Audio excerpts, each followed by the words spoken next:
19장 8절로 9절 신약성경 128면입니다. 함께 읽습니다.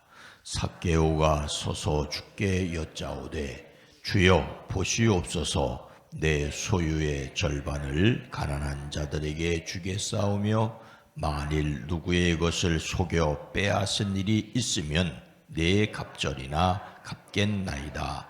예수께서 이르시되 오늘 구원이 이 집에 이르렀으니 이 사람도 아브라함의 자손이미로다. 아멘. 오늘도 그리스도 예수의 이름으로 행복하시기를 축복합니다. 요즘 카타르에서 2023 아시아 축구연맹이 주관하는 아시안컵이 진행되고 있습니다. 축구 좋아하시는 분들은 아주 좋으실 것 같습니다. 그런데 대회 전인 지난 4일 손흥민 선수의 아버지 손정웅 손축구 아카데미 감독이 인터뷰에서 이렇게 말을 했다고 합니다. 우승 후보로 꼽히는 한국과 숙적 일본 중 어느 팀이 더 우승할 가능성이 있느냐는 질문에 대한 대답이었다고 합니다. 그것은 개인 기량의 총합을 놓고 볼 때 한국은 일본에 깸도 안 된다. 더욱이 한국은 우승해서는 안 된다라고 말을 했다고 합니다. 그 이유는 축구 실력, 축구계에 대한 투자 등 모든 면에서 한국은 일본에 뒤진다라고 하는 것이었습니다. 그래도 아들이 대표팀 주장인데 그렇게 말씀하셔도 되느냐는 질문에 아예 이렇게 말했대요. 당연히 한국이 우승하기를 바라지만 이렇게 준비가 덜 된 상태에서 우승해버리면 그 결과만 가지고 또 얼마나 우려먹겠냐. 그러다가 한국 축구가 병들까봐 걱정된다라고 했다고 합니다. 텅 빈 실력으로 어떻게 속여서 일본을 한번 앞섰다고 해도 그건 자기를 속이는 것이다. 냉정히 말해서 우승하면 안 된다. 재차 강조를 했다고 합니다. 우리나라가 우승하기를 바라지만 우승하면 안 된다는 것은 실력 없이 요행수로 우승하면 안 된다는 것이고 한국은 실력도 투자도 부족하다는 비판이었습니다. 이 인터뷰를 한 것은 대회 개막 전이었는데 당시에는 찬물 끼얹는 발언이라는 식의 반응이 많았다고 합니다. 그러나 진짜로 조별리그를 치르고 나니 옳은 말이었다라는 평가가 나오고 있다고 합니다. 당초 한국 대표팀은 역대 최강이라는 평가였지만 조별리그가 마무리된 현재 성적은 형편없다고 합니다. 비록 조 2위로 16강 진출은 성공을 했지만 상대적으로 약체로 평가받는 요르단과 2대2 무승부, 말레이시아와 3대3 무승부를 기록하며 기대 이하의 성적이라는 비판입니다. 경기 내용 면에서도 실망스럽다는 평가가 많습니다. 세계 최고의 공격수 반열에 오른 손흥민을 비롯해 창의적인 패스와 정확한 킥을 자랑한다는 이강인, 독일 명문 바이에른 뮌헨의 주전 센터백 김민재 등 전 포지션의 특급 선수들이 포진해 있지만 그들이 잘해줘서 승리할 것으로 생각하는 것은 잘못이라는 말이죠. 축구는 12명 모두가 제 몫을 해야 하는 경기이기 때문이라는 이야기입니다. 예수님을 담는 성품 1월의 주제는 책임감이었습니다. 책임감은 하나님과 다른 사람들이 나에게 기대하는 바를 알고 행하는 것입니다. 그러나 기대에 사람은 어긋날 수 있어요. 그러니 기대에 어긋나는 일을 원망하고 핑계하고 다른 사람에게 떠밀 것이 아니라 잘못한 것을 바로 잡아야 한다는 것이죠. 잘못을 바로 잡지 않으면, 그리고 그냥 무사히 넘어가기를 바라는 것은 무책임한 일이라는 말입니다. 자, 오늘 말씀에서 예수님을 만나 뵙기를 간절히 원하던 삭개오가 예수님을 자기 집으로 영접하고 자신의 결심을 무엇라고 밝혔습니까? 8절 말씀입니다. 삭개오가 서서 주께 여짜오되 주여 보시옵소서, 내 소유의 절반을 가난한 자들에게 주겠사오며 만일 누구의 것을 속여 빼앗은 일이 있으면 내 갑절이나 갚겠나이다. 예수님께서 여리고로 들어가 지나가시고 계셨습니다. 삭개오라는 사람이 거기 있었지요.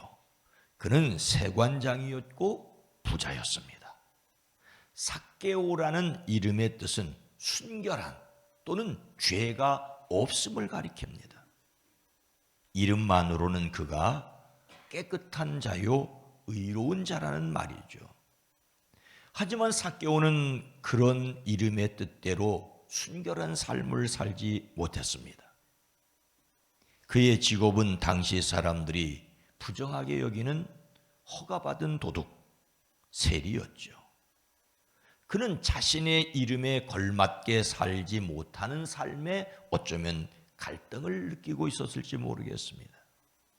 당시 여리고는 세금을 거두는 관리들이 늘 머물렀습니다. 여리고는 요단강 동편 지역에서 유대로 들어오는 물품에 대한 통관세를 받고 있었습니다. 오늘날도 마찬가지입니다. 요르단을 갈 때, 요르단에서 들어올 때 여리고를 거치게 되어 있습니다. 그런데 삭개오는 그 우두머리였고 더욱이 부자였습니다. 오늘 말씀에서 부자라고 일부러 밝히는 이유는 그가 단지 잘 먹고 잘 사는 정도가 아니라 당시 유대 대부분의 백성들이 가난하게 생활하던 것에 비해 대조적으로 재산이 아주 많았음을 암시합니다. 그리고 동시에 부정한 방법으로 부를 축적하였음을 의미합니다. 사람이 재산을 축적하는 여러 가지 방법이 있겠지요. 유산을 물려받았을 수도 있고 특별한 기술이 있었을 수도 있습니다. 그래서 그 자체를 죄로 여기지는 말아야 합니다. 사람들이 부자를 부러워하면서 비난하는 것은 어리석은 것입니다. 그런데 삭개오는 바로 오늘 본문 말씀 바로 앞에 나오는 부자 청년과 비교가 되는 것입니다. 앞에서 예수님께서 부자 청년을 이야기하면서 부자가 하나님 나라에 들어가기가 어렵다고 하셨지요. 실제로 부자였던 삭개오도 구원과는 거리가 먼 생활을 하고 있었습니다. 그러나 결과적으로 삭개오는 부자 청년과 달리 예수님을 만나 전인격적으로 회개함으로써 구원을 얻을 수 있다는 것을 말씀하고 있습니다. 앞에 나오는 부자 청년은 재산이 많았지만 주님을 거절하고 떠났고, 삭개오는 부자였지만 예수님을 받아들이고 회개했다는 말이죠. 그리고 그의 가정에 구원이 임했다는 이야기를 대조적으로 이야기하는 가운데 오늘 본문 말씀이 있습니다.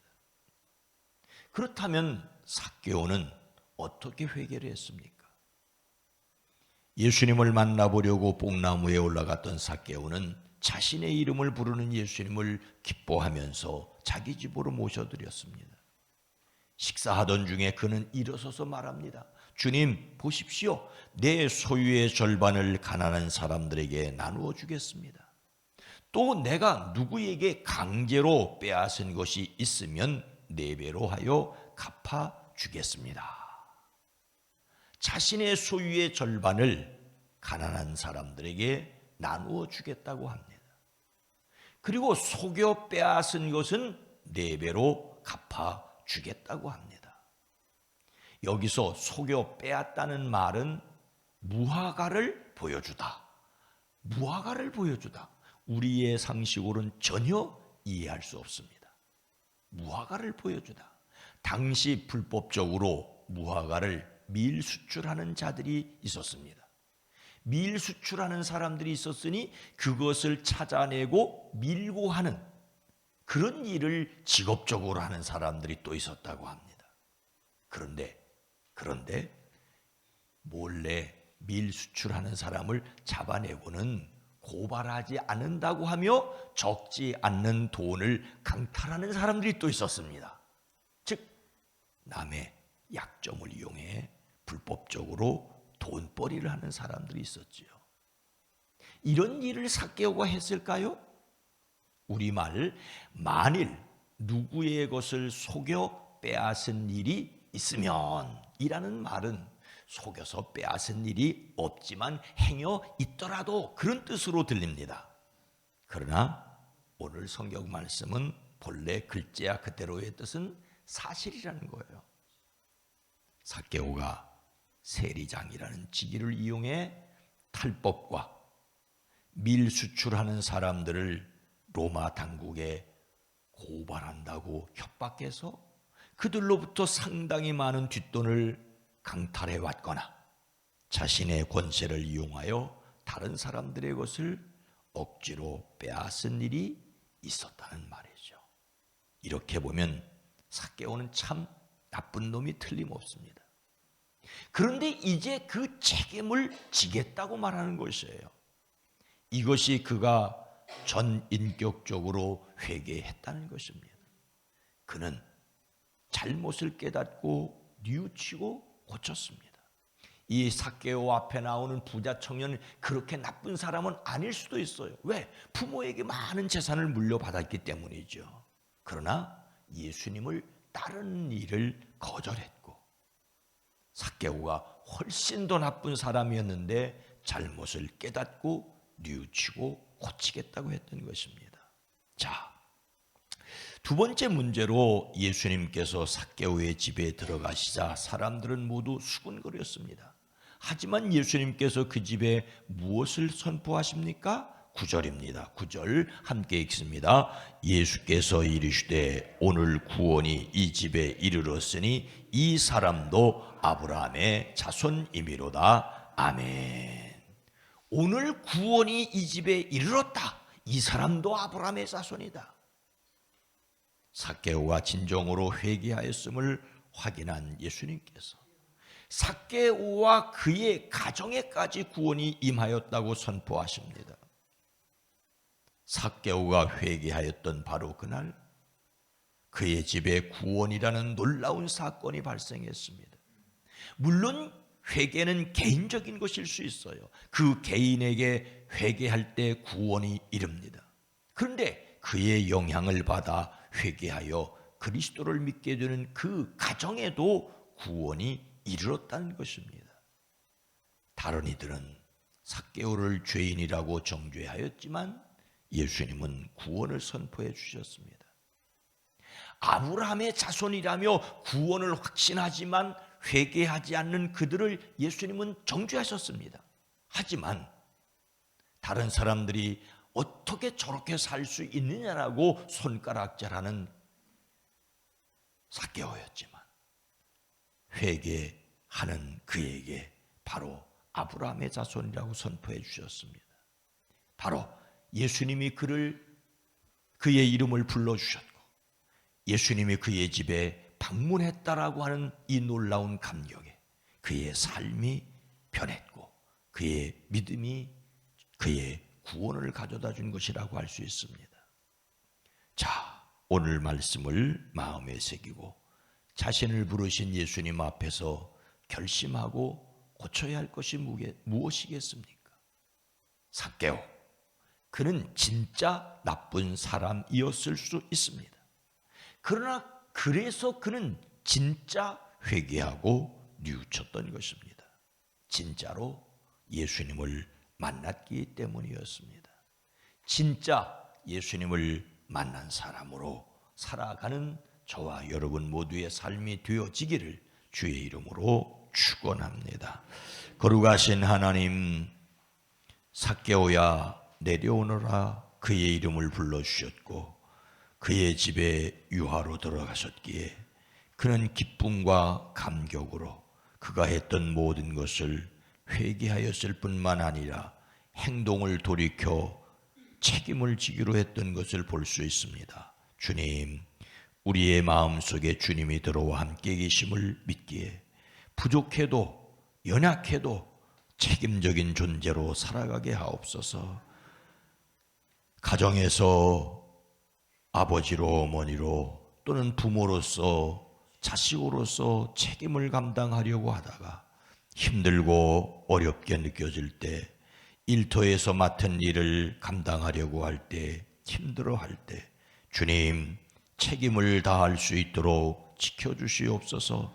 1월 2024년 허락하시고 1월을 허락하셨는데 몇 날 남은 1월의 일들 잘 마무리할 수 있게 지혜도 더하여 주시고 돕는 사람도 덧붙여 주시옵소서. 보내고 맞는 새 달을 복되게 하옵소서. 우리의 사랑하는 이웃들, 우리 북수원교회에 속하여 있는 모든 사랑하는 성도들 마음도 몸도 건강하게 지켜주시옵소서. 대한민국 이 땅에 정치, 경제, 사회, 문화, 외교, 국방을 안보를 지켜주시옵소서. 이 땅에 이 세계의 평화를 더하여 주시옵소서. 예수님의 이름으로 간절히 기도드리옵나이다. 아멘. 오늘 말씀을 들은 말씀을 생각하며 예수님을 만난 경험을 가지게 하옵소서. 예수님 믿는 사람으로 세상에 드러내게 하옵소서. 세상 사람들이 예수님을 만나고 믿고 변화되게 하옵소서. 기도합니다.